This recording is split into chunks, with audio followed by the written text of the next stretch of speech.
Welcome to this 1000 subscriber Ask Me Almost Anything. I sent out a form on Twitter and on my YouTube community tab, and a bunch of you sent in questions.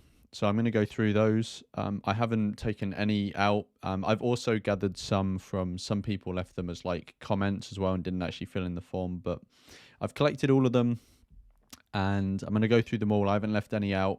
If you sent in a question and it doesn't get answered, that is literally just because you've sent it in after I recorded this. So I'm not recording this when I hit 1,000. I'm recording it a bit before, and I'll release it when the channel hits 1,000 subscribers. So before we go into the actual questions, I wanted to just look back very quickly at the channel. And so I went to YouTube Analytics, which is like the back end side of things. And I started my YouTube account in 2011, I think it was, which is like just over 10 years ago. And I was just like I was just like watching YouTube then. I wasn't like making anything or whatever. And I looked at when, about in 2020, I put up a small video, which is now taken down because it was just meant as an announcement for the period of I'm going to start uploading regularly. I didn't. I like sporadically uploaded after that. And so I was thinking, like, when do I start the time frame from when I actually like started to, you know, gain like subscribers and get up to 1,000? And I thought like the most sensible point would be when I actually started uploading regularly, which was on June 28th, 2022, which is about 7 to 8 months ago, which was when I did my first live stream, which was, I said to myself, right, I need to start uploading regularly. And what is going to make me do this? Because I did a video in 2020 saying that I was going to upload regularly, and I didn't. So what will make me commit? And I thought, okay, I'll do a live stream because that'll you know, for some reason in my head I thought, oh well, that will make me start uploading, and it did. So I did that live stream in like late June, basically the start of July, like saying that I'll start uploading regularly. I did, and now 7 to 8 months later, we're on 1,000 subscribers. I have no idea how that relates to other channels. I've got no reference point. But that's how long it took this channel to get to 1,000 subscribers. And yeah, I've got loads more ideas. It's just a matter like time, finding the time to put all these things together. But lots more to come. So let's get into the questions. So I got all the questions I could. I put them all in a document that I've got here, and I'm just going to go through them. And I tried not to like read as many as possible so that it's like a sort of in the moment like answer I'm giving you here. So yeah, some of them I saw, a lot of them I don't know what the questions are. I did see that there were some like joke names, so I'm sure a lot of banter is going to be getting chucked my way in these questions. But yeah, let's get on with it. So the first one is from Bull, and it's, why are you such a cuck? Kiss, kiss. I'm not sure, you know. I think I was probably born this way, which I think is actually another reason not to create people, because you might create cucks. And yeah, I think that's why I am one. No, I mean, this one is a joke. It's from a friend. But yeah, they want to remain anonymous, even though they're chucking banter my way. But whatever. So next one is, and this person has got like a couple of different, a few different questions. So I'm just going to go through them back to back. And this is JE. So what other things do you do in your daily life apart from antinatalist activism? Well, I don't do antinatalist activism, really. It depends if you count this channel, if you count this YouTube channel as antinatalist activism, then yeah, I do like work on this, something related to this every day. So I guess you could say I do antinatalist activism daily. but you know, like it takes a decent amount of time to do like this channel, but it doesn't take up the majority of my time, obviously. So I still like I have a 9 to 5 job like most people. I have gotten into reading in the past couple of years, so I read a decent amount, although I have actually slacked off a bit recently.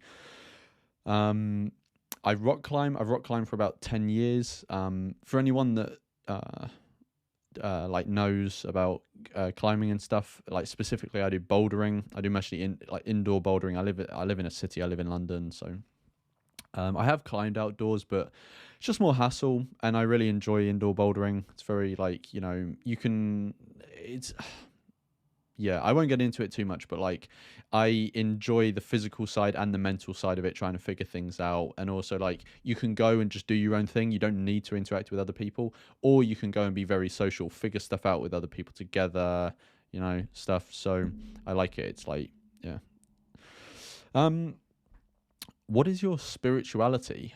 Like your views on God, the afterlife, if humans have a soul, etc. Well, so a few years ago, I would have been very like, spirituality is bullshit, hardcore atheist, these sorts of things. In the past couple of years, I've softened up. Not on atheism, like I'm just as strong as an atheist. Like I've not seen any like good reason to think that there is a God. But I like have softened up on spirituality like I still see religion in a like quite a negative light. Like I don't like religion at all. I get it does have some positive aspects, but overall it just seems to have done so much damage. And I don't like the fact that it's an ideology that is, you know, instilled into kids at birth. And yeah, I think we would be living in a very different world if people were introduced to religion at 18 years old, rather than since they were a kid, because it gets into their deep psychology when they don't have their rational faculties, and you know.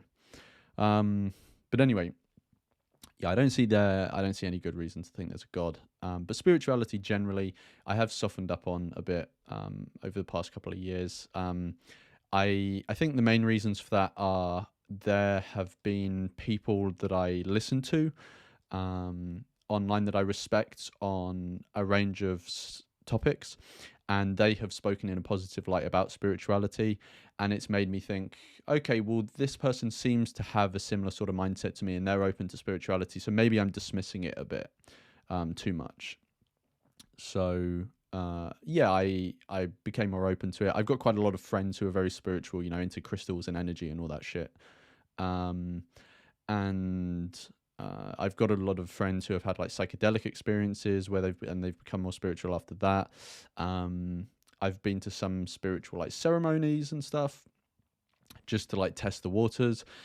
I think like a lot of it isn't based in reality. I don't think a lot of it is still sort of like woo-woo stuff, but I think it does add a lot of value to people's lives, and I recognize that people like think different, their minds work differently to mine, and they might get a lot more out of it than I do.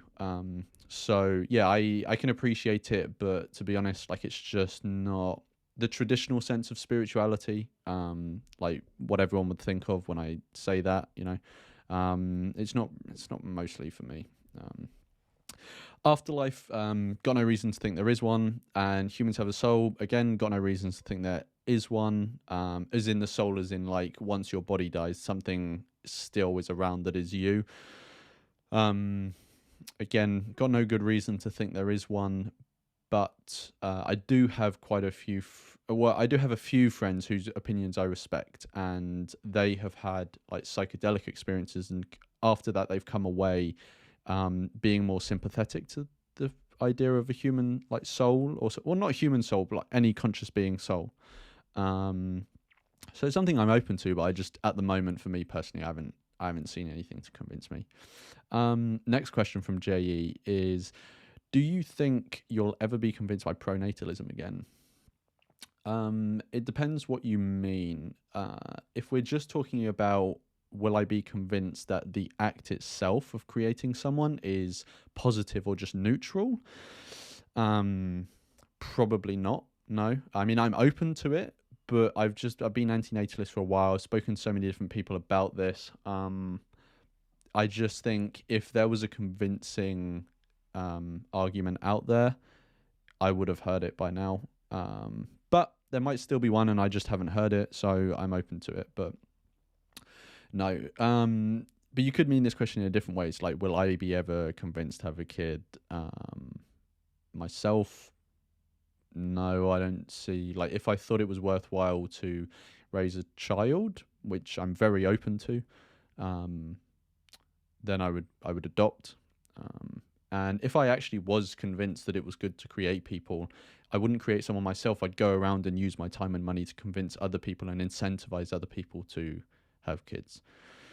So just either way, even if I was convinced of it, again, it wouldn't convince me personally that I would need to have a child. And then the only other way I guess you could think that frame this question is like, would you ever be convinced that having a kid is like an okay thing to do in any circumstance? Well, actually, we'll get onto this in the next question.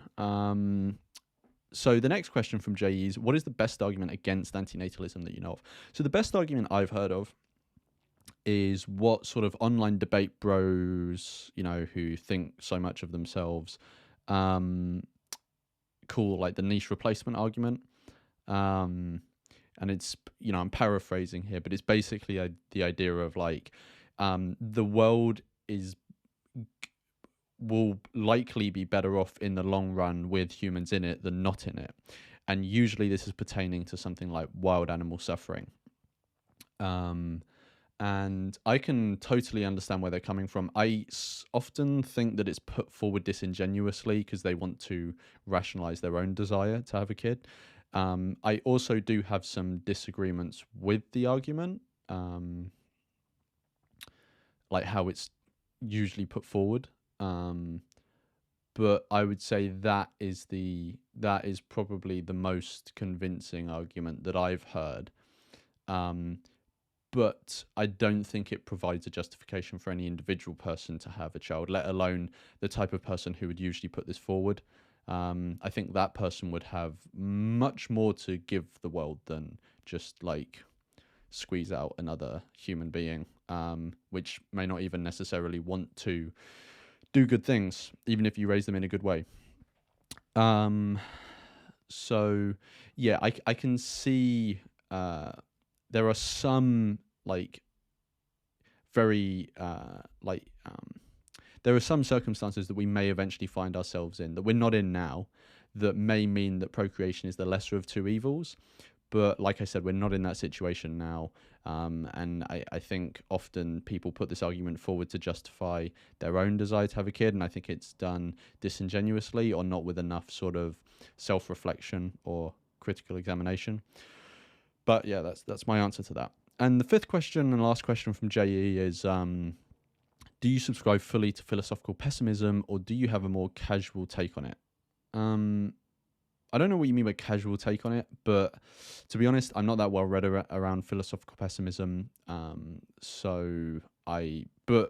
anything, I've read a bit, and what I have read, I seem to connect with. But yeah, I don't think I've read enough to be able to give like a good answer to you. The next person is Key himself, and their question is marriage worth it for a child-free couple, or should they keep government out of it? So my general sensitivity is that I don't like government getting involved, and I think there are valid, things that governments can do, but I just,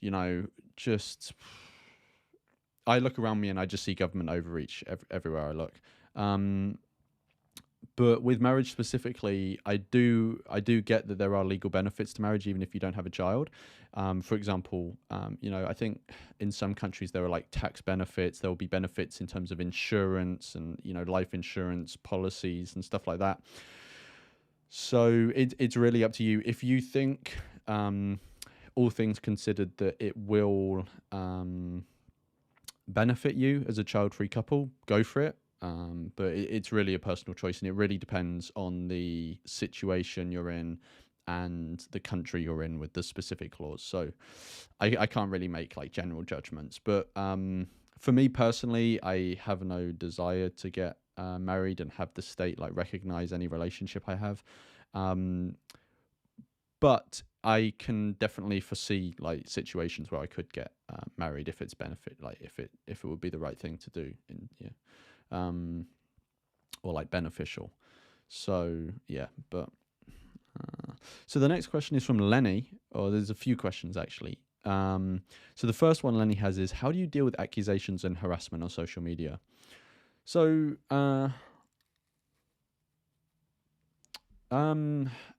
it depend. It would have.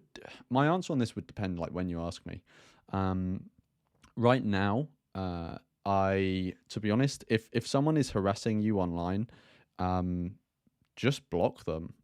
I mean, I know that's not going to solve every like issue. There may be certain issues where blocking them is not actually going to solve the issue, but yeah, I'm like quite selective with who I block. I've only blocked a very small amount of people, but yeah, I occasionally block people because I just think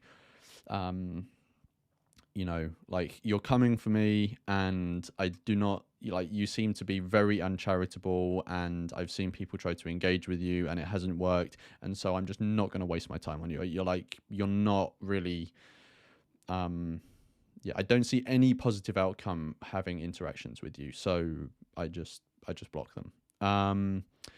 Accusations I think are slightly different. Accusations can be like valid, you know. Like I do think often there's a culture of people going online and doing witch hunts with accusations. I don't think that's good. Like I don't support that. But if someone has an honestly held accusation and thinks that putting the accusation out on social media is the best way forward, which honestly I often think it isn't, but if they've made like a rational, level-headed judgment and they think that is the best way forward, and it's the best thing to have the situation resolved, then obviously we should listen to those accusations. But I don't know. I don't have an amazing amount of experience with that, and it really depends on the situation and the accusation being made. So can't really give much advice on that, to be honest. Second question is, which group do you find harder to reason with, non-vegan antinatalists or non-antinatalist vegans? I would say, from my experience, the out of those two groups, I think non-antinatalist vegans are generally more open-minded from my experience and easier to reason with. Doesn't mean you can reason with them all the time, but yeah, I would say that group. I don't know what the reason for that is. I don't know why. Maybe that's just the interactions I've had and it's not true on a wider scale, or maybe it is true on a wider scale, but I just don't know why. Third question from Lenny is, why do you think who do you think is the best academic representative of antinatalist philosophy, and why? Everyone knows it. I'm going to say Benatar. I think David is like, I don't know. I think he's very considered. He hears people out. He doesn't just wait for people to say something so that he can say something after. He actually genuinely listens to them. He seems to have a very, you know, considered and kind demeanor. If you've read his work, he doesn't just dismiss people. He takes what they say seriously, and he's vegan as well. So he's not going to be chatting any shit about that. And yeah, I think he's not to everyone's taste. Obviously, for some people, he's like too academic and too like rationalist, or however you want to say it, and maybe there's not enough sort of emotive or like, I don't want to say empathy based because it is empathy based, but I think you get what I mean. Like in someone's tone, you can hear that they are more sort of empathy driven than rationally driven or whatever. So he's not for everyone, but for me, I would say Benatar. And number 4 from Lenny, final question is, you seem to have an excellent taste in music. Thank you. Aside from Joy Division and the Smiths, what do you listen to, and do you play music? Well, I don't play music, But what else do I listen to? Well, my two favorite genres are two slash three. My favorite genres are trip hop, which is a genre that came out of Bristol in the UK, like Massive Attack, Tricky, Portishead, DJ Shadow, although he's American, but I like DJ Shadow's earlier work. Post punk, which is the Smiths and Joy Division, and I also listen to quite a lot of lo-fi. No specific artists, just I listen to it while I work and stuff like that. But yeah, I would definitely say trip hop, like Massive Attack and the other ones I said. They're different from post punk. So if you like Joy Division and the Smiths, I don't know if you will generally like them, but I really like them. I think they have done top quality music, very influential. Yeah. No Injustice Lasts Forever. What video would you recommend for antinatalism that is equivalent to what The Best Speech You'll Ever Hear by Gary Yoski has done for veganism? Honestly, I don't think there is one. Maybe there is and I haven't seen it, or I'm forgetting it right now. But I've said in streams before that veganism seems to have these sort of cultural assets like Earthlings, like Gary Yoski's speech, like 101 Reasons to Go Vegan, that you can just direct people to, and it has just a general summation in an easily consumable form with someone who's relatively charismatic, it's narrativized, etc. Antinatalism doesn't seem to have that, and I think we should focus, one of the things we should focus on is creating those in the future, and I hope to play a part in that. Yeah, sorry, I'm not sure there is one. GSW, do you think if one has the ability to give a pleasurable life to the kids, that it is still moral for them to give birth? I think you meant to say immoral there, or maybe it didn't copy over properly.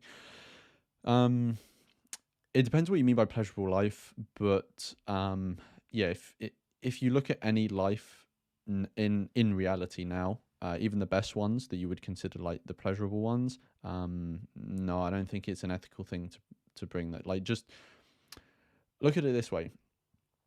When you create someone, you're creating both the bad sides and the good sides of life, right? There was no one in existence to ever want the good sides of life. Like, they aren't the good sides until there's someone that actually wants them, and it would be good to have, right? So they have to exist for that to be the case. So we're creating people and imposing the bad sides of life on them for the good sides that they never even wanted in the first place because they didn't exist. So no is the question. But, you know, some people do this whole sort of, it's like the desert island for vegans, but this is the equivalent for antinatalists, about like, oh, well, what if there was no pain or suffering in the universe and it was just pleasurable? It was just like they were born pleasure, and just whatever. I would just be indifferent, like whatever. If you create someone, they don't get harms, like okay, but this is not going to happen. Cool. Miles, has being antinatalist made you happier or unhappier overall? I've spoken about this in like a past video, maybe a couple, I can't remember. It's hard to say, but I think it has actually it has. So yeah, it's made me. I don't know if you would say happier, but it's like improved my general mental health. I've never like really like struggled to a significant degree with like mental health. I've been quite lucky in that way. Like, don't get me wrong, I've had like low periods, but I've never had something that I would characterize as depression or something like that. So I've always been like relatively well off with mental well-being, right? But I would say even so, antinatalism has actually slightly improved it. And I think the reason is that it's provided context to what I see around me, and it's helped me come to accept the world around me. not to become like apathetic, like, oh, okay, I just accept this, like whatever, I'm not going to do anything to change it. Like I still want to change it, but yeah, I've come to like yeah, I guess it's contextualize it or whatever, because at the end of the day, like antinatalism has made me realize like there's all this evil shit going on in the world, but it's no one was put here of their own doing. Like we all just find ourselves here, and we're all just running around trying to find meaning, trying to have a good time, trying to, as most people see it, make the world a better place. Even people doing evil shit think they're doing a good thing. I think Sam Harris has a quote where it's something along the lines of like, the world is not full of good people doing good things and evil people doing evil things. It's full of people doing like evil things, thinking they're doing good things. And they've become like manipulated by ideology, or they're having some sort of mental health crisis or something like that. They've got some sort of imbalance going on or whatever. Yeah, so it's sort of contextualized it a bit like that for me, but yeah, not a massive amount. It's not like I'm like going around pinging off my tits, you know, every day, because of antinatalism. It's just it's helped contextualize it. Rajat Vegan asks, "Is killing insects mosquito okay?" Well, I wouldn't say go around and kill insects. I mean, I think there is an argument to actually go around killing insects that do harm, but we have to be careful about that. Obviously, that can have unintended consequences. But for example, like certain insects that spread disease, like you know, obviously it's not nice to kill other living beings, but insects seem to me like they have a relatively low level of sentience. And if they're like spreading like really nasty diseases, like on balance, it's going to be better that we either render them harmless or try and get rid of them. I don't know if that's like a controversial take or whatever, but no. So I wouldn't like if someone's going around just stepping on ants, like don't do that. But if there's an insect that is actually posing a threat to you, then I think you can take action. But actually, that goes for anyone. Like that goes for a human. If there's a human like coming to you and is a threat to your, you know, is attacking you or whatever, you know, you can defend yourself. So, and the second question is feeding non-vegan food to animals okay? Really depends on the situation. I mean, if you have like a companion animal that can be vegan easily, then yeah, I would say you should feed them vegan food, and it's unethical to feed them non-vegan food. If you have a different companion animal like a cat, some cats can be vegan but others can't. Then I think like at the end of the day, like I don't know, it's not the cat's fault, and it's probably, you know, you just have to suck it up and, you know, give them the non-vegan food. Hopefully we'll get rid of this problem in the future, and we'll come up with alternatives like lab-grown meat or something like that. But yeah, so I think it depends on the situation. Here we go. Crispy cock, oi, for the lads. Do ghosts have teeth? I don't know. I think some people say they do. I hear this is like a hotly debated topic, so I haven't really formed an opinion on it. Yeah, so I'm not sure. For anyone that doesn't get the sarcasm, I don't believe in ghosts, and they don't have teeth. Bend over.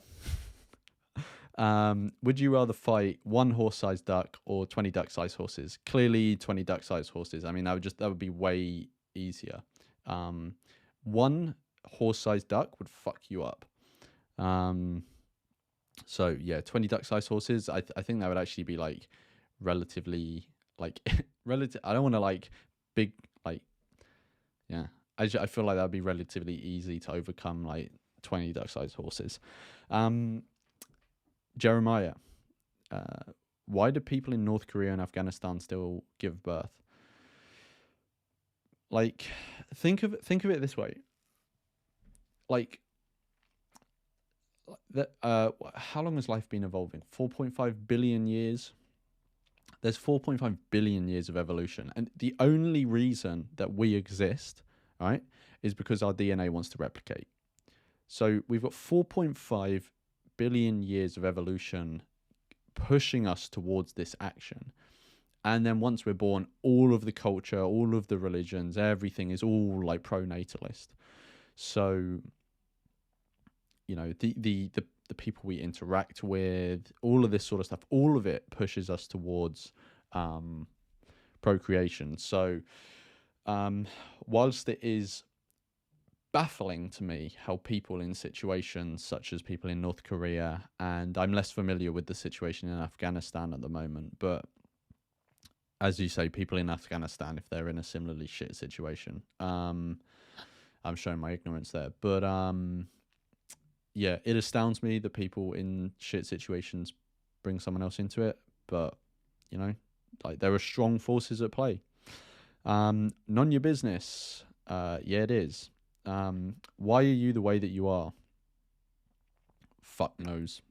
I don't know. If you find out, you tell me. Mike Hunt. If you had to impregnate one celebrity, who would it be and why? If I was going to impregnate one celebrity,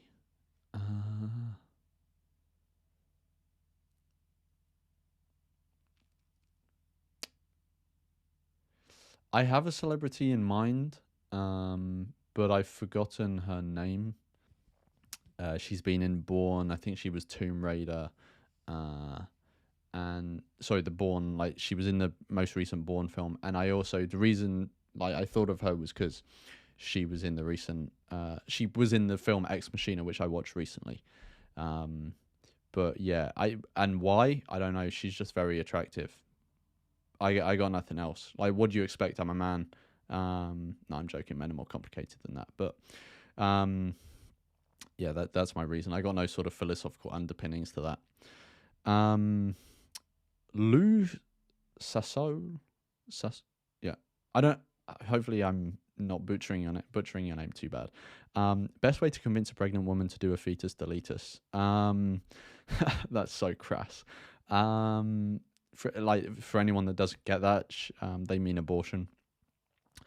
I've no idea. I don't know. I've never been in that situation. To be honest, like once a woman is pregnant, it's probably too late. So just don't ever get in that position, you know? Like if you're an antinatalist and you can, you know, I would say the best thing is to get sterilized, but obviously it's a personal decision. But just don't get yourself in a situation where you've made someone pregnant. And to be honest, like if someone is pregnant, they are probably feeling vulnerable anyway.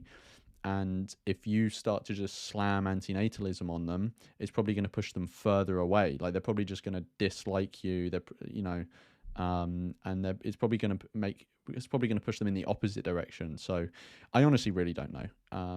But if you're in that situation, you have my sympathy. Daisy Mine Kid. Stop asking me for nudes on MySpace. Only if you stop asking me. Bald Vegan Bastard. How did you come to the realization that nature isn't as wonderful as many vegans make it sound? I still find myself being captivated by nature documentaries, even though I know the terrible suffering many wild animals go through. Well, I came to the realization because actually I used to, for anyone that doesn't know, there's an organization called Animal Rebellion, and they operate in different countries, but I was full-time with them for a while in London, and I was going around doing talks for them. And in the talk, I was promoting rewilding, and I was talking a lot about wild animals, and I was promoting rewilding, and I used this example, which I learned about when because I did a degree in environmental science, and I learned about this case study then, and I was using it in the talk, which is the case study of the wolves being reintroduced in Yellowstone National Park. It's like a very famous example of reintroducing a predator species. And I was using this, and I was complete blinders on with the whole nature thing. Like I still thought, oh, nature, amazing, etc. And Humane Hancock, Jack, he released a video at around the time. I'm pretty sure he released it at the time I was doing these talks. In fact, it would have been at the time I was doing these talks. And he released a video on that exact case study in Yellowstone National Park. And he basically spoke about it from a wild animal suffering point of view. He was talking about the animals as individuals rather than at species level. And it just blew my mind. I was like, fuck, how could I have been so wrong about this? Like, first I get my mind blown about veganism, then antinatalism, and then I think, oh, well, surely there's nothing else that's going to come around and slap me right in the face.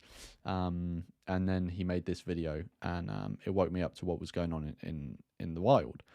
And yeah, and it must have been when I was doing those talks, because I remember actually doing, I think, 1 or 2 more talks after seeing that video and feeling really uncomfortable when I got to the point when I was talking about rewilding.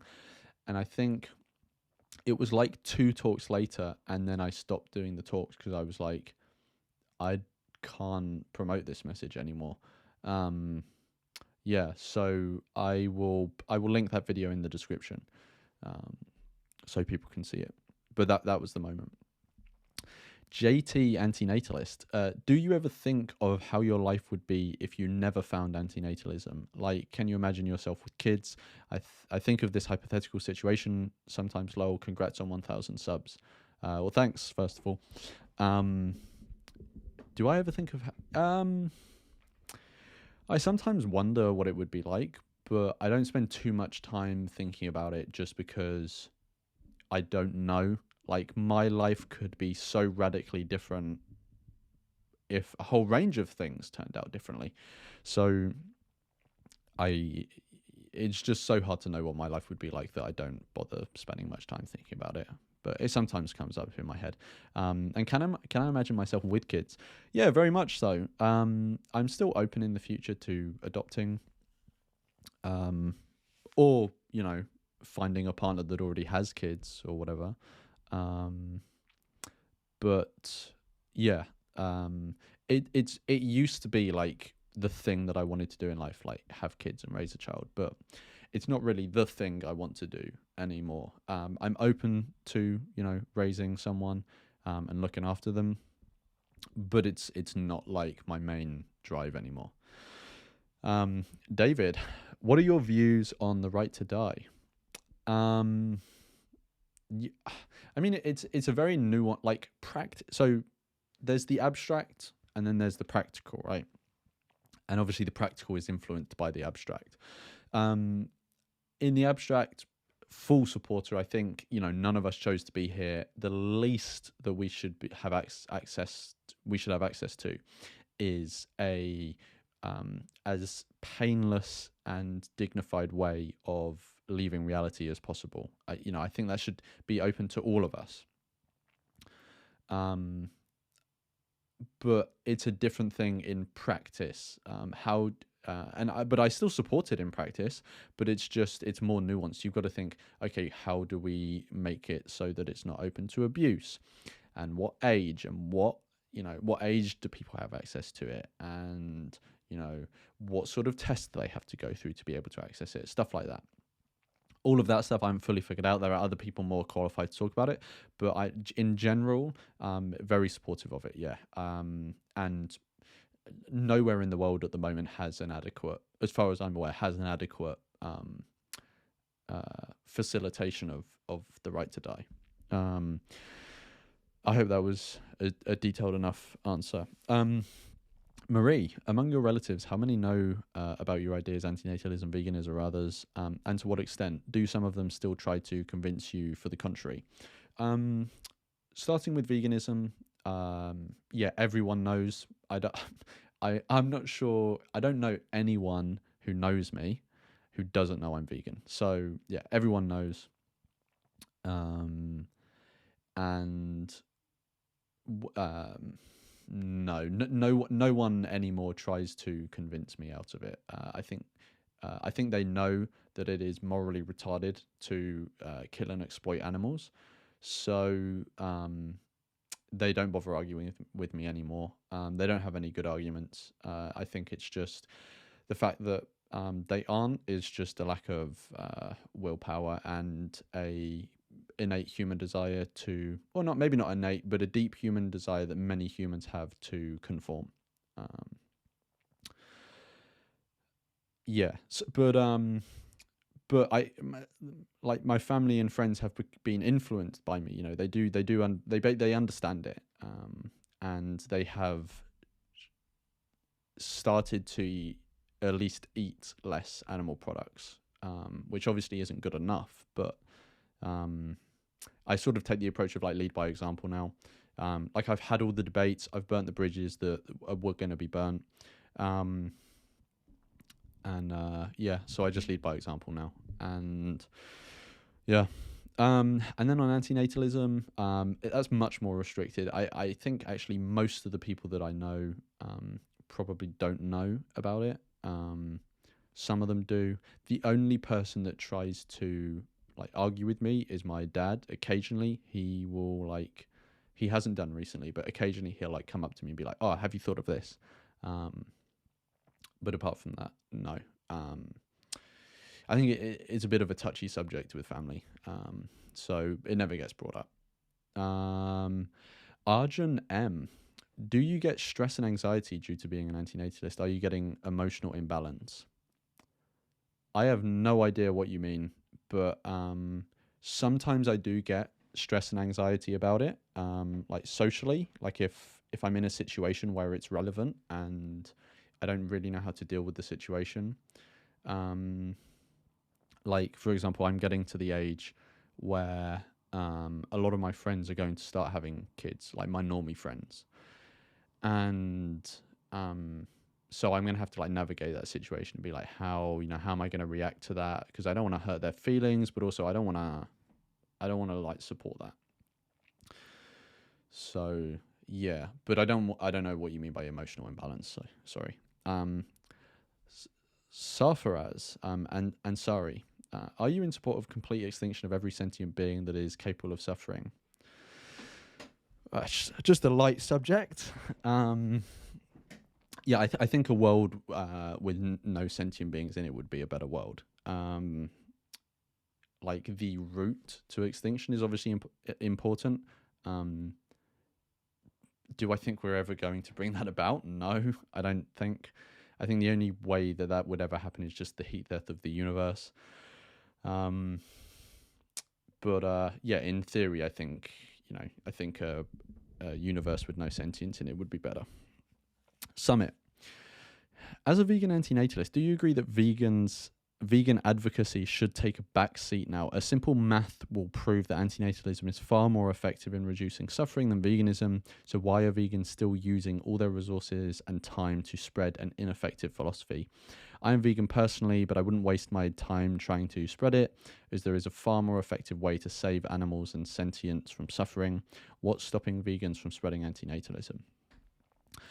I totally get where you're coming from. I just don't think like many vegans are antinatalists. That's why they haven't made that connection yet. I mean, to a certain extent, vegans do advocate a certain form of antinatalism. They advocate an antinatalism for domesticated animals, that we shouldn't bring them into existence anymore, regardless of how we treat them. But obviously, they don't extend that to like sentient beings generally. I just don't think they haven't. Well, there are two reasons. One, most vegans haven't made the connection with antinatalism, and two, even if they do understand antinatalism and recognize that it has merits. I was actually speaking to a guy the other day. He's vegan. His kids are vegan, and he said he disagrees with antinatalism. He can understand some of the merits of it, but even so, he thinks that veganism and antinatalism should be kept separate, because when you want someone to swallow an ethical pill like veganism or antinatalism, you want to make it as easy to swallow as possible. And I'm like very sympathetic to that. So I think it's, even though it is more effective to advocate for antinatalism, well, I'm not sure. I actually think that's uncertain, because even that antinatalism itself, if adopted, would be more effective, but it's how likely are people to adopt it. people are probably more likely to adopt veganism because it is more culturally normalized and stuff. So,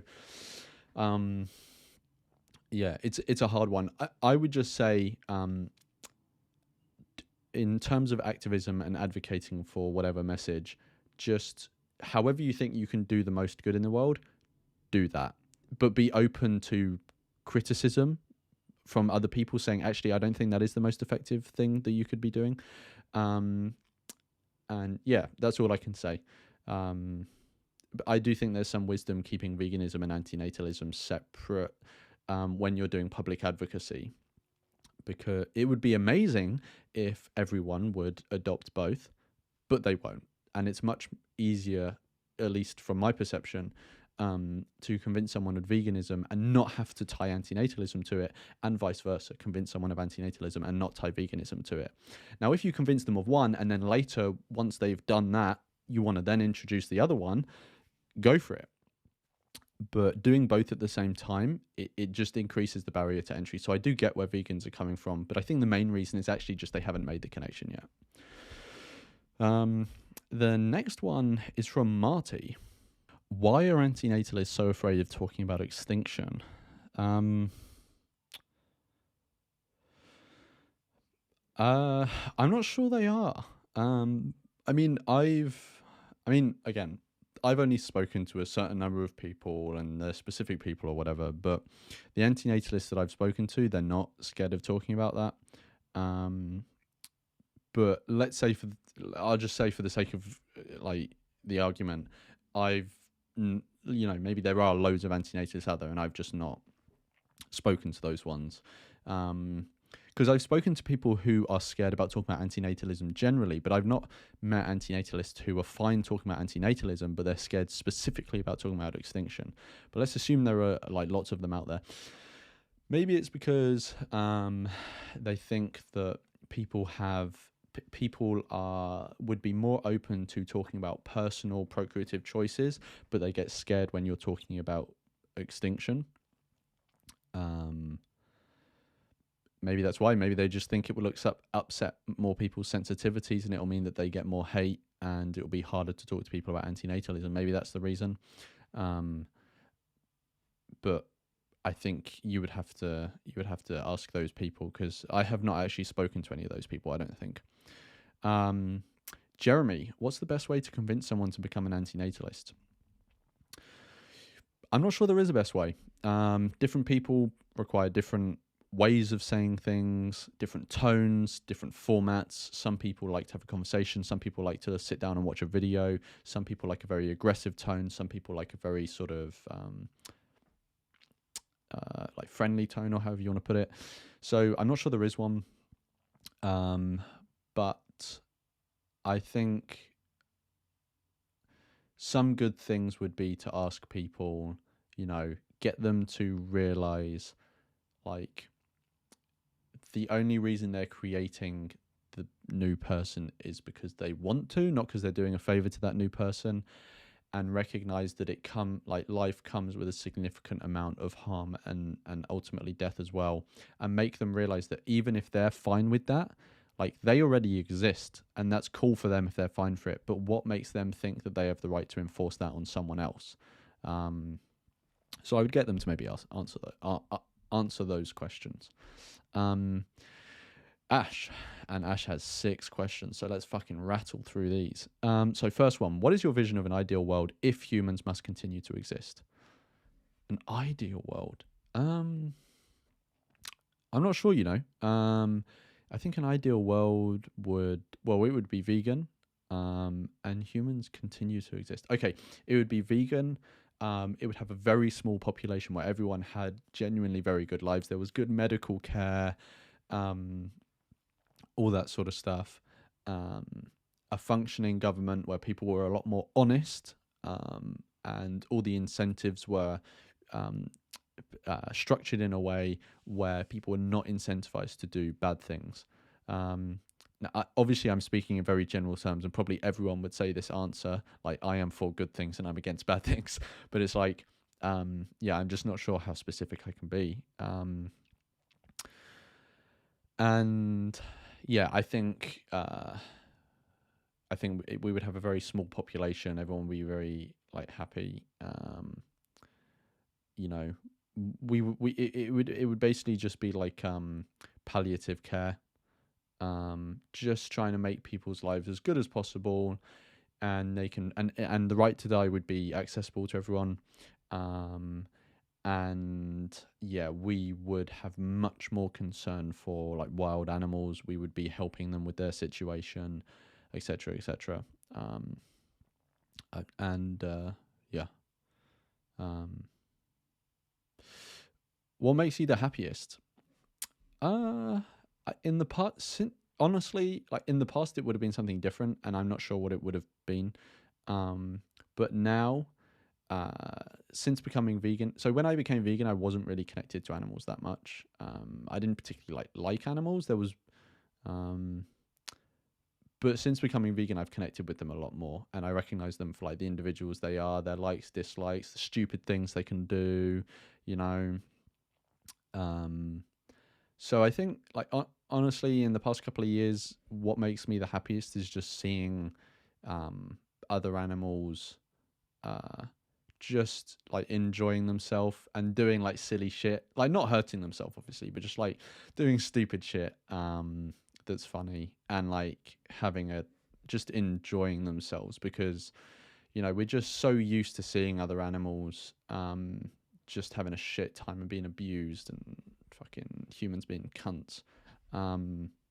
So yeah, seeing animals like you know, having a actually enjoying themselves.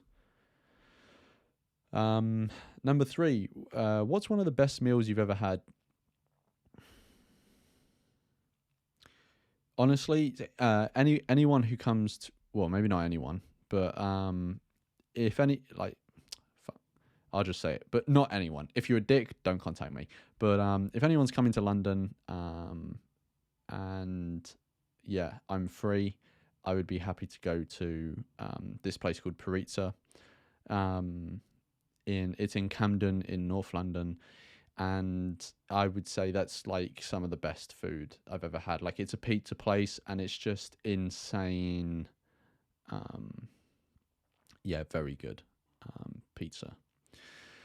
When do you estimate humans will be wiped out, and how do you see this coming about? I have no idea for either. Okay, I have no idea when. When you say wipe out, I think you mean like we're going to wipe ourselves out, right? Because I don't think it'll be an asteroid or something. And how do you see this coming about? Could either be nuclear war, or a pandemic, maybe even a human, like intentionally created pandemic, someone using it as a bioweapon, or maybe AI, like a non-benevolent AI, all these sorts of things. But it's really hard to say. And maybe we won't be wiped out. You know, maybe we will go extinct someday. But yeah. Well, I guess you could call that being wiped out. I don't. Yeah.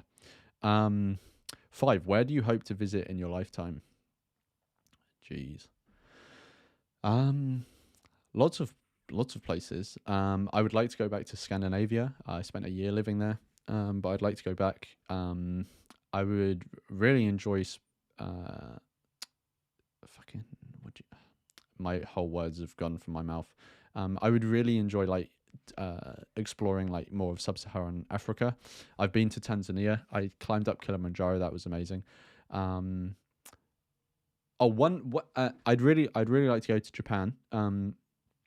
One place that would be really like interesting to go to would be Bhutan. That would be in the Himalayan mountains with their like temples just stuck on the side of a mountain. But they are very specific about how many people they let into their country, because they want to preserve their culture. And even if you get into the country, they're very like, I don't think you're able to get into those temples. Like, only monks are able to go into those temples. They're very, like, very selective. But that would be a really interesting place to go, Bhutan. Yeah. And sixth question: would you donate someone? Would you date someone who isn't vegan or antinatalist? I wouldn't date someone who isn't vegan. Fuck that. I just would not find. I don't know. Like, it's funny. Like, I see, as you like go around life, you see people that are like attractive and stuff, and I like see women that are attractive. And I just think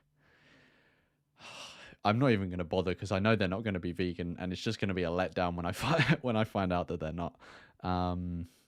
So yeah, I wouldn't date someone who isn't vegan. I would date someone who is an antinatalist though, and I have in the past. Since I've become vegan, I've only dated vegans, but since becoming antinatalist, I have dated non-antinatalists. Just as long as they don't want to procreate, but you don't have to be an antinatalist to not procreate. I mean, it would be ideal if they were vegan and antinatalist, but like slim pickings, Abdullah has 3 questions. So, what is your stance on voluntary euthanasia, physician-assisted suicide? I think I've answered this one with the right to die, but I support people having like a dignified and suffering-free way to exit. 2, why are most people heartless, merciless, cold-blooded pieces of human garbage?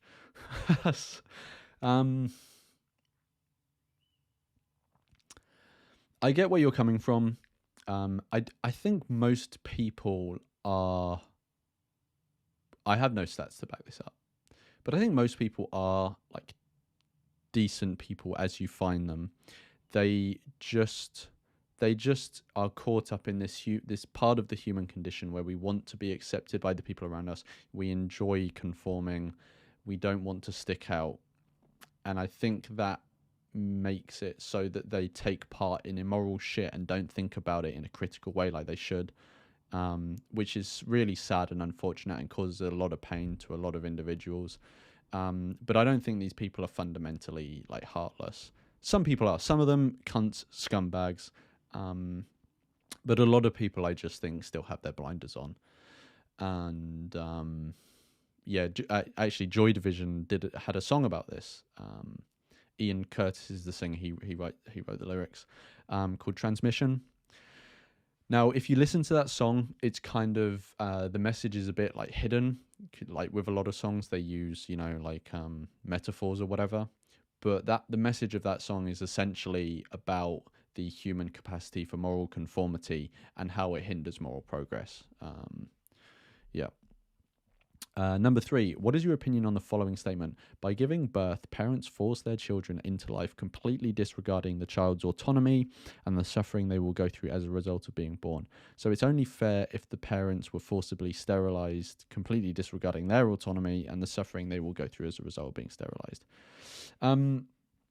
I don't agree with that. I don't think an eye for an eye is the best form of justice. And I just don't think we should be I don't think we should be building societies and normalizing like forced sterilization. Like, just because one person has violated the bodily autonomy of another does not mean we should violate their bodily autonomy. Yeah, so I don't agree with that statement. Jensen Hawkins, name one natalist that you respect the most. The most. I don't know about the most, but I can give you some people who are like natalists who I've like learned from and value. So I appreciate the input that people like Sam Harris. I think he's done a lot of important work. He's taken some stances on things recently that people disagree with, and I have my own disagreements with him. But I think overall he's done a lot of good for in the stuff he's put out there. I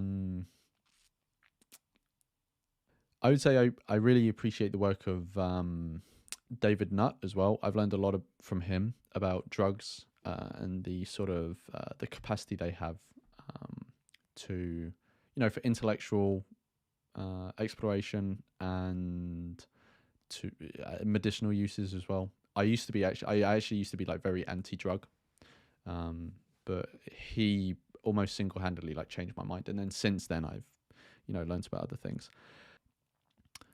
Yeah, and then I would say like it's I don't know, it's hard to come up with people on the spot, but I would say like a smattering of other people. I've learned a lot from Majid Nawaz, Thomas Sowell, um yeah, bunch of other people, but they're not coming to mind at the moment. Atman Shah, what do you think of CosmicSkeptic's interview with David Benatar? I have not watched it for ages. I watched it when it first came out, but I haven't seen it since then, so I need to rewatch it. So I can't give like a full opinion on that. But yeah, honestly, I'd have to rewatch it. But I've met Alex a couple times, I think. And he's going to be at Vegan Camp Out this year, so I think he'd remember me. Pretty sure.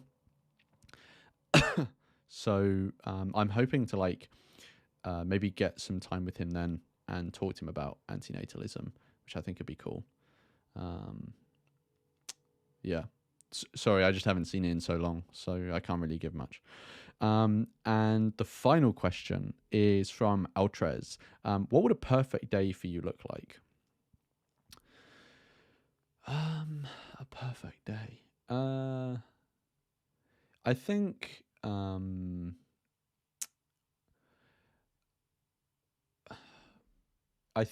one of my long-term plans is to start a small sanctuary when I'm older and have some land and just look after some animals. And I think a perfect day would maybe just be getting up, having really good food for my meals, going around doing all the daily jobs of helping the animals, hanging out with the animals, seeing them enjoy themselves, playing with each other, and then in the evening, like sitting by the fire, watching some sort of like nerdy debate on YouTube or something with like one of the pigs sat on the sofa with me watching the debate or whatever.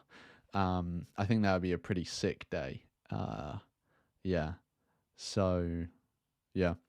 Right, so that was the last question, and then I was editing the video and I just happened to like check the form one last time, and there were, I think, 6 more questions, and I just thought, I haven't published the video yet. I haven't even finished editing yet, so I feel bad if I don't include these questions. So you get a 6, but you get extra 6 bonus questions.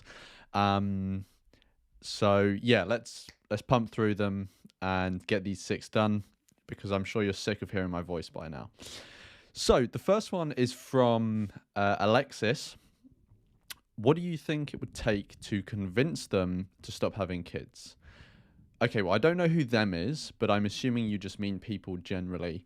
Honestly, I think I answered a question like this before about like how best to convince people. I honestly, I don't think, and I'm open to having my mind changed on this, I think this is a bit like veganism. I don't think they're exactly analogous, but I think it is a bit like it. I don't think the most effective way of trying to prevent people from having children is going to be going around individually trying to convince people not to have kids.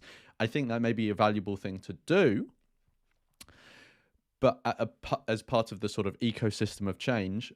But I don't think that is going to be like the most effective way of getting people to stop having kids. I think trying to push for structural incentives not to have kids is probably going to be better, or just changing the way that society is so that people are less inclined to have kids. So, for example, one of the things that has led to birth rates dropping the most has been the economic development of countries, right? And so perhaps economic development, access to education, access to calories, and reducing of infant mortality. These are like main, and when I say access to education, I mean like both sexes, but predominantly girls. It seems to me like those are the things that have dropped birth rates the most. Now, granted, okay, it hasn't been the case that there have been antinatalists going around trying to convince people not to have kids. Okay, so we can't really judge whether that would have been like a good way to do it or not. But the things I've just said have been like the key things that have caused birth rates to drop. So maybe if you want to stop people having kids, maybe the best way is to try and join the effort to help reduce global poverty. If that's what you mean, if that's so, maybe it's not a matter of convincing people, maybe it's just a matter of changing people's material conditions, and as a result they will have less kids, less people we brought into existence. And the people that are brought into existence, even though it sucks that they are, at least they won't be in extreme poverty anymore. So yeah. And there are many ways that you can do that. I mean, if you read Peter Singer's, the book, The Life You Can Save, that'll provide a general case on, why people who are in better off situations should help people who are in less well off situations, particularly regarding extreme poverty. And there are many, many ways that you can take part in that effort.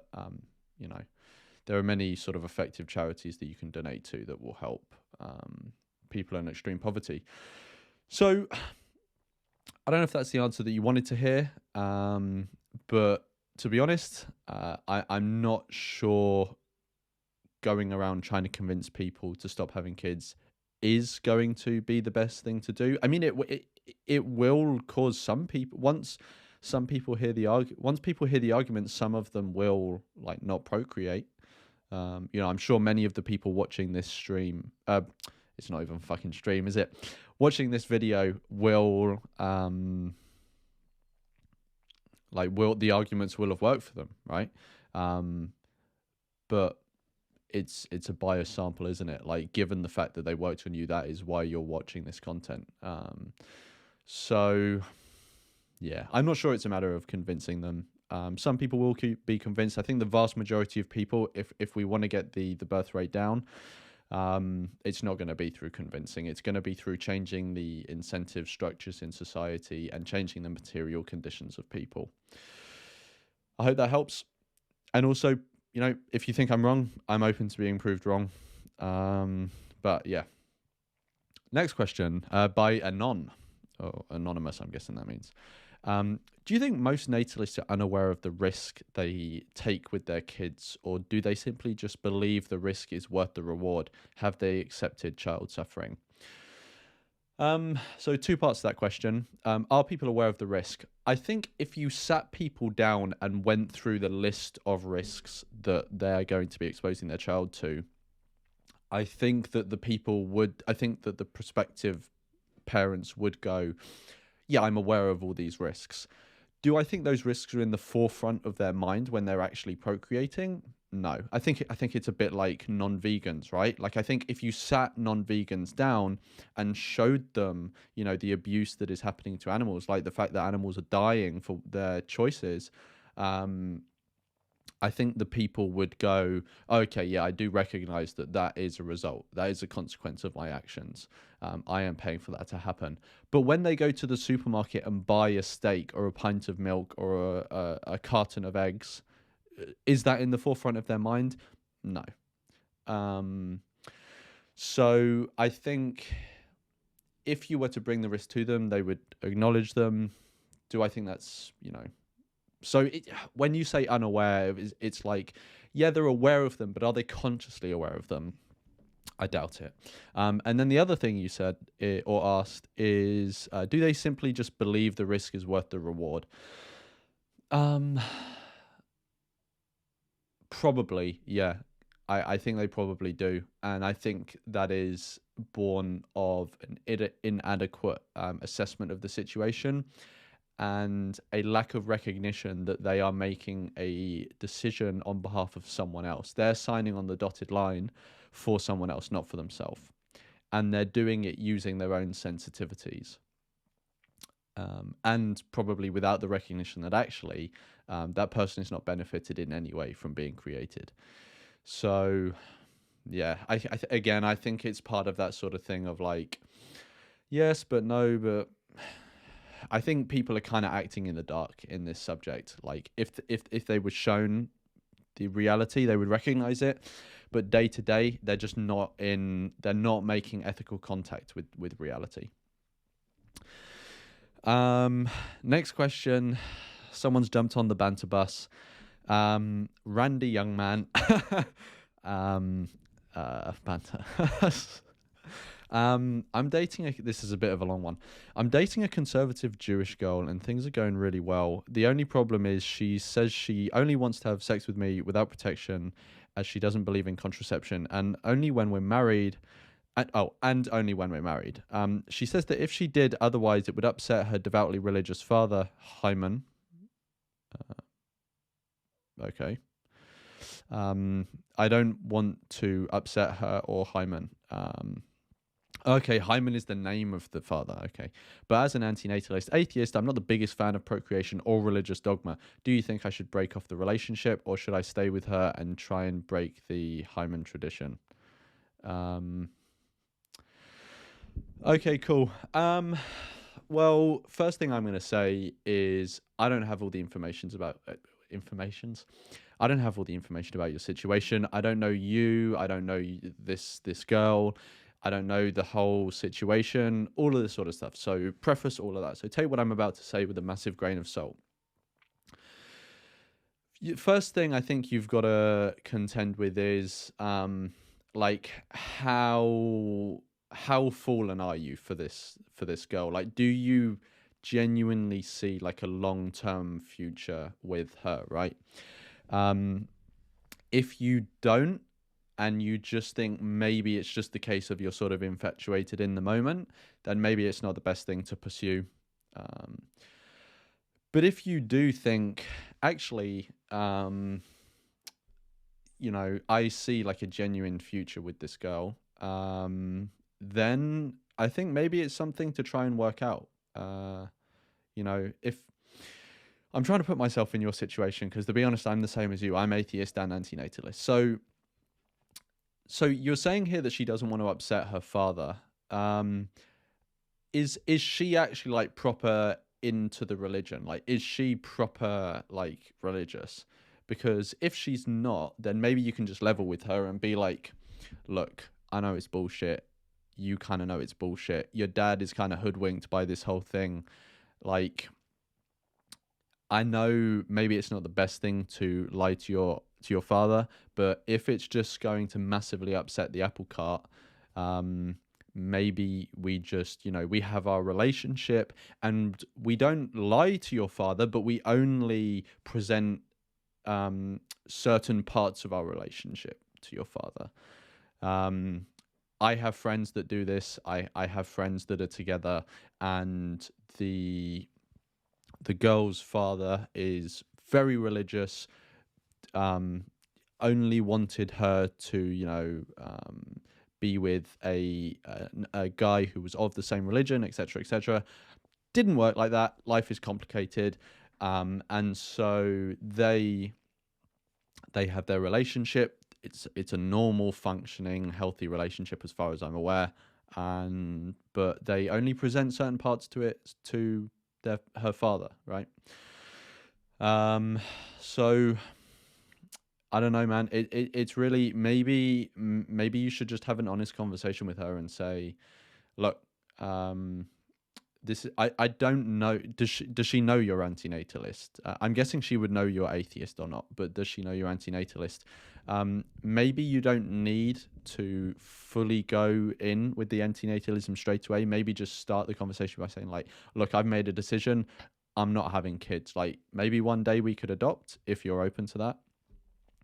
But I think at this early stage, maybe you just gotta level and say, look, this is the situation. How do you want to deal with it? Don't feel like you have to come up with all the solutions to the problem, right? Like, she is also half of the relationship. So just be honest, put everything out on the table, get her to put everything out on the table as well, as much as she can. And then together just say, look, this is the situation. How are we gonna come at this from like what angle are we going to take? Honestly, I'm not sure I can give much more advice than that. I'm not like a relationship guru or anything. But I hope it works out. Next question, Dennis. Yep, Dennis, hopefully. Why don't we create more of our own family community? Life happens, sickness, happiness, loneliness, divorce, losing friends, loved ones, no longer in contact with most of family / no family, etc. Being an antinatalist can feel very lonely. Having no children in a world where everything is set up for families with children can feel lonesome. So why don't we have places where we can meet like-minded people, in-person meetings, film events, a forum to talk, vent, etc. 100% agree. I think antinatalists should be building community more. I think that is one thing that the vegan movement has been quite good at, is okay, actually, let me reel back on that.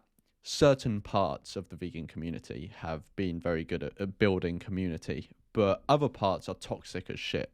So I 100% agree. I think the difference with antinatalism is because it's so much rarer, we're more geographically spread out. Like, it's not like all antinatalists are just in one place, right? Like, we're spread out.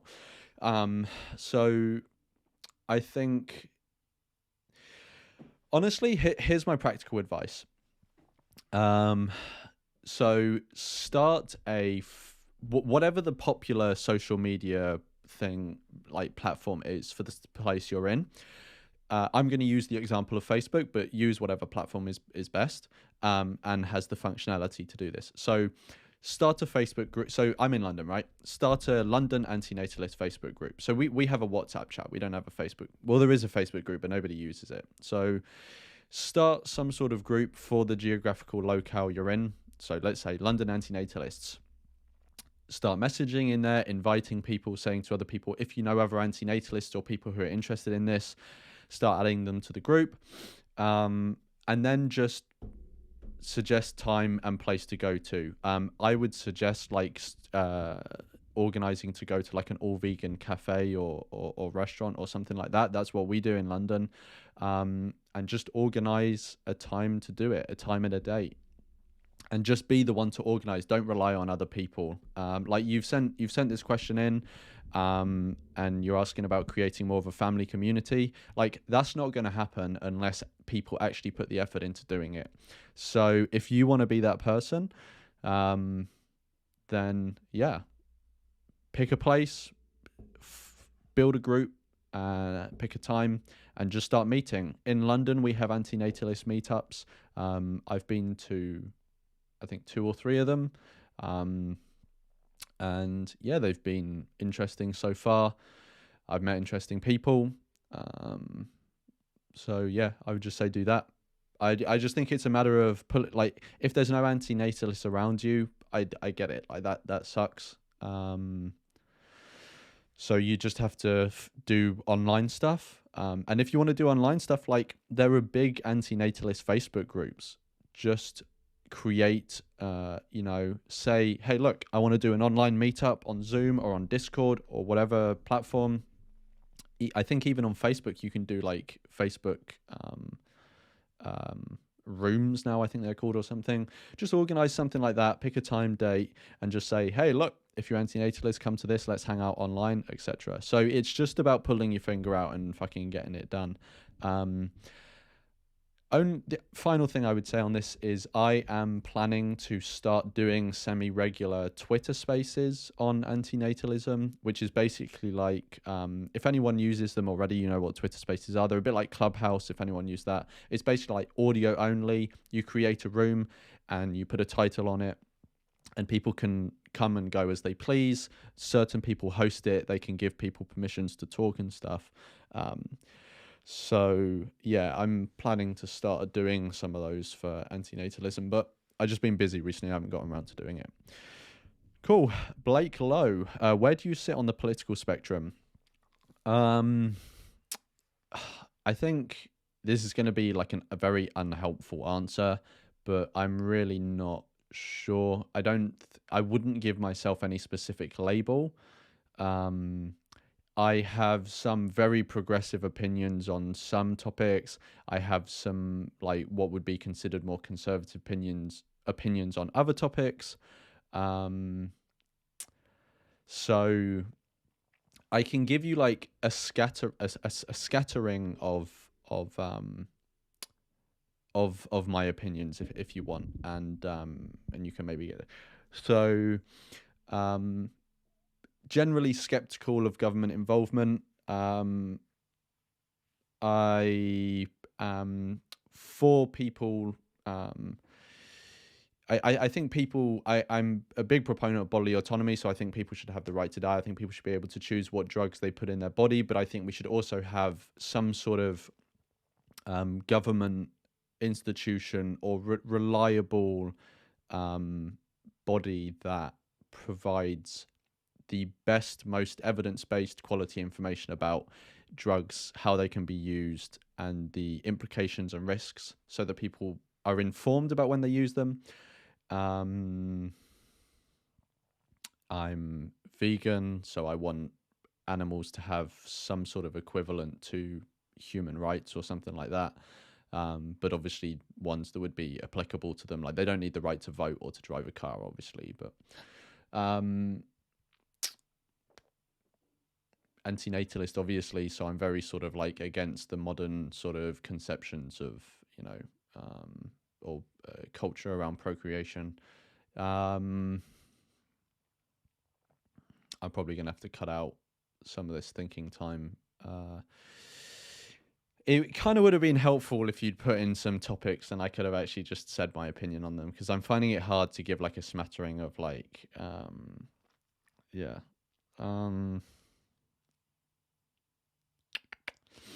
Yeah, I'm not sure. I would say like it's such a broad question, but like I lean left on some, I lean right on some things. Like yeah, sorry, it's just such a broad question. I'm finding it hard to like pick specific things to give, but yeah, maybe in the next Q&A you can enter the question again and give some actual like topics, and I'd be happy to share my opinion on them. But sorry about that. Final question, and this will be the final question. A cardinal consideration. What do you think about incentivizing vasectomies? I've been considering going around my area and offering young people who are on the sex offender registry some money to get the snippety snip. Interesting question. Incentivizing vasectomies. Yeah, like I agree with that. I'm not sure what the best incentive structure would be to set up around vasectomies. I don't know if that would be if you get a vasectomy, you get some sort of tax break, or they are just subsidized so that it's free or something like that. I'm not sure what but in principle, like I think we should incentivize vasectomies. But we should be conscious of any backfire effects, because obviously there are always unintended consequences to the decisions you make, which may actually not be preferable. So we should there should be some sort of expert panel set up to navigate that.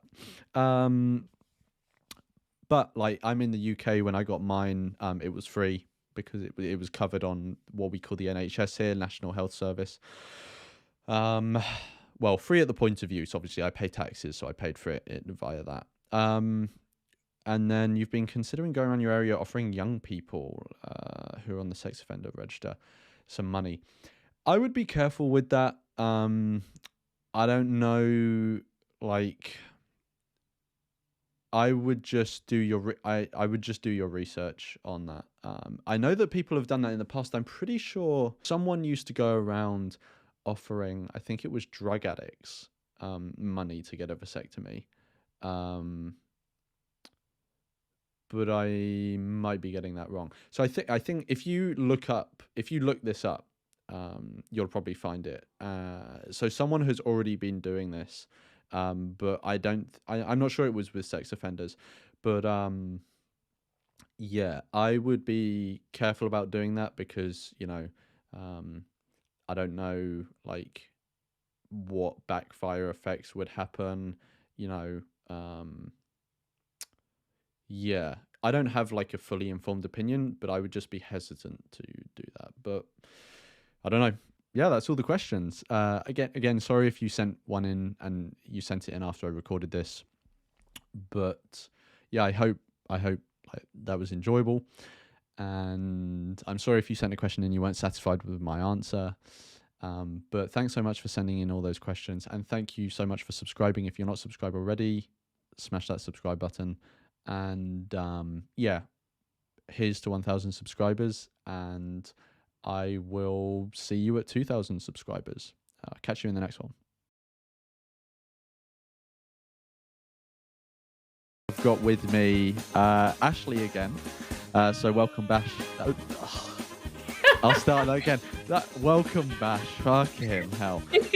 I'm going to start that again because that was really bad. I love it though. I love when words get meshed together. It's hilarious. maybe I'll include it like right at the end as like a little blooper or whatever. But now I've got to stop smiling because it's going to be really weird if the video starts and I'm just there with a massive grin. It looks like really off-putting. Make the people wonder. Fuck's sake, I've got the giggles now. I have a really bad time like once I start laughing. I have so many examples in my life of times when I've been laughing when I shouldn't be. Fuck. Okay, so...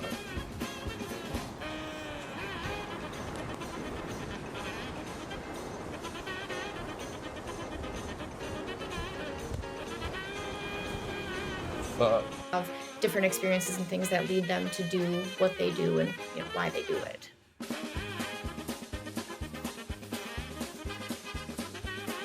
I can't hear you. I didn't take myself off mute. I'm a fucking idiot. I was like, did I press something? No. Literally, it wasn't you. It was the person who's supposed to know what they're doing was the one that did it wrong. Okay, cool. All right. Wasn't nervous, Lawrence.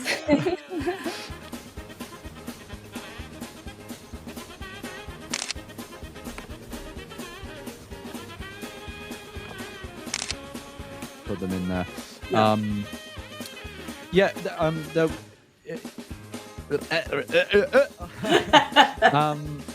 Test it. Peter Singer was very recently on the Rick Roll podcast, and they were talking about. Peter Singer was recently on the Rick Roll podcast, and Peter Singer said something in his response to. But I think it's interesting. And fuck me. Now, the first thing I want to state is it was clear here that Peter Singer was saying this because he believes it. More that he was just saying some people believe this. But nonetheless, I think it was interesting. And before you fucking slut. If you're walking through the woods, now that was just a very quick video to talk. Let me know what you thought about this in the comments, and I'll see you in the next one.